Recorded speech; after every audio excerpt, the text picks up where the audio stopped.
আরে দাঁড়াও দাঁড়াও দাঁড়াও দাঁড়াও, কেউ ভিডিওটা স্কিপ করে যেও না, তোমাদের জন্য দারুণ একটা কথা।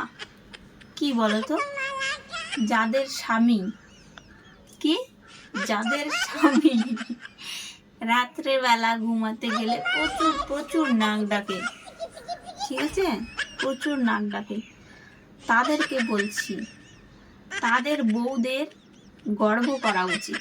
কেন বলো তো? কারণ সেই একমাত্র নারী যে যাকে রেখে তার স্বামী আরামে নিশ্চিন্তে রাত্রে নাক ডেকে ঘুমাতে পারে।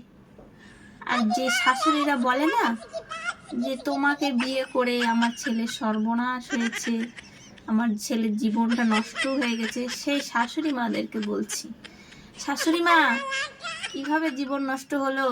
আপনার ছেলে তো আরামে নাক ডেকে ঘুম পাচ্ছে আপনার বৌমাকে রেখে, তাহলে বলুন কিভাবে জীবন নষ্ট হলো?